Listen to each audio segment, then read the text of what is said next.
Welcome everyone to today's event, Person-Centered Approaches to Trauma, Critical Incidents and Post-Traumatic Stress Disorder. Our interview with Alan Turner. A very warm welcome to you, Alan. Hello, John. It's lovely I was to... just smiling there. It's a neat little title, isn't it? It's a very good title, I like it. It's a long title. Yes, yeah, I was thinking that as I was saying that. Yeah, yeah. Better take a deep breath. Yeah. But I guess it kind of catches or says something about just how much you are covering in your chapter, I guess. Yeah, Well, yes, trying to embrace it all. yeah. But before we get to the chapter and the interview, I also want to say a warm welcome to everyone who's joining us online. I can see there's already a lot of people there and a real vibrant discussion going on in the chat room. So great to have you all with us. If you're struggling to get in the chat room, Saz will put her email address in the chat room. If you just click that, that should create an email for you and pop a message to Saz and she'll help you get in. Alan and I are looking forward to lots of questions and comments, I guess, so an interactive event. So just to let you know, I can see the chat room and I'm going to put the questions to you, Alan. That's how we're going to do it tonight. Yeah, we'll have lots of chat. So, because we're all online, we usually start with a question about where are you located, Alan? Is it all right to ask you that? Indeed, yes. I'm at home in Northamptonshire, in England. Yeah, and I'm just looking at your wooden beams. They look lovely. So it's nice to get a window into your home. Thank you. Yes, the house goes back to the 16th century, so it's very old. Yeah, so we're mixing the old with the very, very new with this kind of experience on chat and live Indeed, stream. indeed. Yeah. Just to give us a sense of you, Alan, can I ask you to give us an idea of your professional journey? I know it's been a very full one, so yeah. Yeah, I actually started counselling in Dundee 32 years ago. So working for 32 years as a counsellor. The actual work that we're talking about this evening, I started 13 years ago. The first job, as we call it, that I got involved with was the pub bombing in the Admiral Duncan pub in London, which was a particularly nasty one. It was a homophobic attack, and so it was a nail bomb attack with the intention of injuring as many people as possible. So there were 3 people killed and 70 injured. Since then, a whole range of work with various incidents. So worked with somebody involved in the Bali bombing, some IRA terrorist incidents, natural disasters, the Boxing Day tsunami years ago. They were all British people, but they had come back to Britain when I worked with them.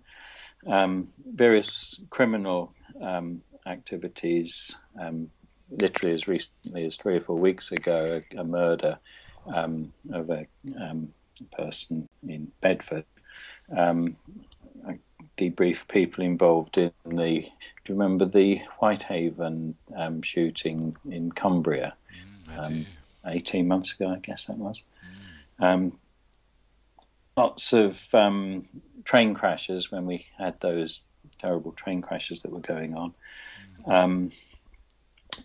Various fatal road traffic accidents, which every counsellor gets involved in, I think, at some point or another. Industrial accidents, and probably my greatest, numerically at least, greatest number of critical incidents I've worked on have been armed bank raids.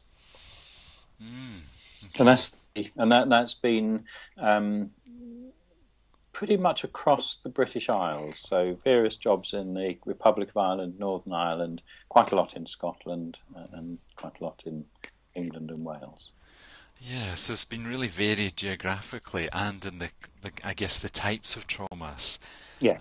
that you've engaged with, and that's a particularly brutal start, I guess. I really remember that bombing. It was awful. Yeah, awful. Yes, I remember feeling very nervous before going. I usually feel nervous before I go to an incident because it's just, it's so terribly important for the people involved.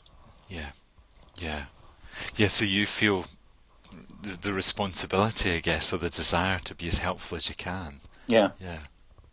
Well, I guess my next question is to you. You know, you've written this chapter about trauma and critical incidents and PTSD. So, what was your motivation behind that?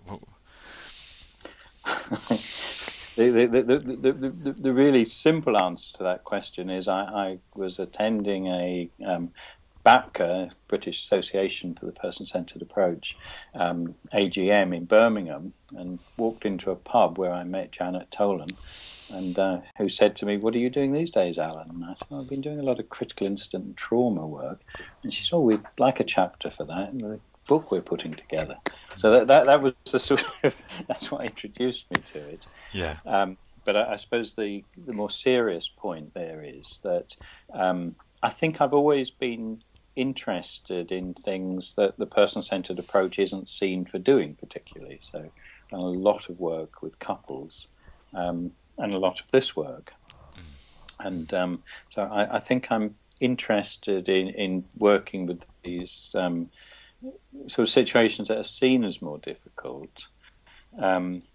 And in particular, I'm interested in trying to put some person-centred theory behind things. So really the point about this chapter was to try and be able to offer practical advice for counsellors working in this field, but also to underpin it with some theoretical thinking, which I think strengthens counsellors so much when they're trying to work in any field that they find difficult.